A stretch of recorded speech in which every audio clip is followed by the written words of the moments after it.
After working as a carer in the UK for 3 whole years, I saved up enough money and decided to visit my country, Nigeria. On reaching there, I met this beautiful lady. She liked me and I liked her too. We started dated for a while, and then we both agreed to get married. Our marriage was the talk of the town. Like, the whole village was shut down. It was a big ceremony. After our marriage, I went back to the UK and started processing her papers to join me as my dependent. When my wife's visa was granted, without wasting time, I booked her flight ticket.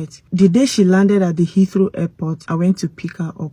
When we got to the exit, I told her to wait while I booked us a taxi. She looked at me and asked, "Where is your car?" I told her that no, I don't drive. Driving in London is not easy as it's a busy place. Besides, there are easy access to public transport and they are all cheaper than driving. So I don't really need a car for now. She just said, I booked a taxi and we went home. On getting to my apartment, my wife discovered it was a shared apartment. She was like, "Where is your house? Is this where you stay?" I said, "Yes, I stay here, but since you are here now, we'll look for a 2 or 1 bedroom flat and move in." My wife couldn't take it. She started complaining, shouting that this is not what she signed up for. Before I knew what was happening, she started calling her people, telling them that her husband is not whom she thought he was, that her husband is not the real Odogu she thought he was. How we are managing a 1 bedroom shared apartment. From that day, there is nothing I do that pleases this woman. She must see a reason to complain. To the extent that she started disrespecting me, saying that thought I had a better job, house and cars, not knowing that I'm an ordinary carer.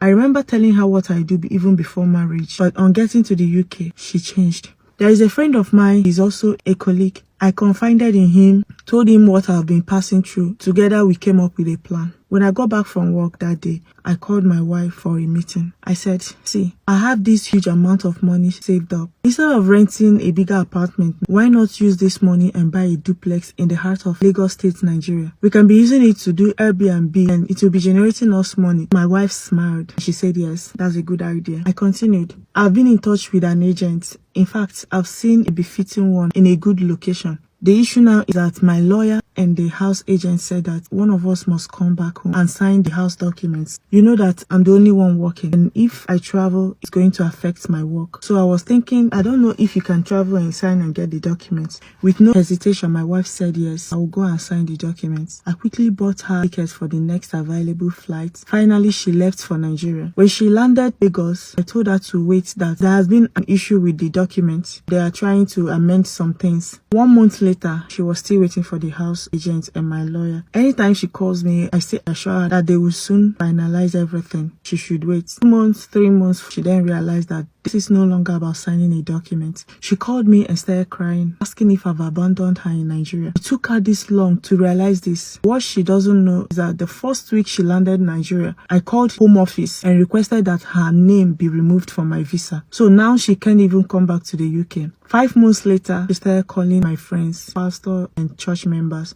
begging them to talk to me on her behalf. When they asked me, I told them the same thing. My wife went to sign some documents. She will come back when she's done. The only people that know the truth are my family and some close friends. Maybe now that she's in her father's house, she will feel better than staying in a shared apartment in the UK. Or what do you think? Did I do anything wrong? Guys, what do you think? Did he do the right thing?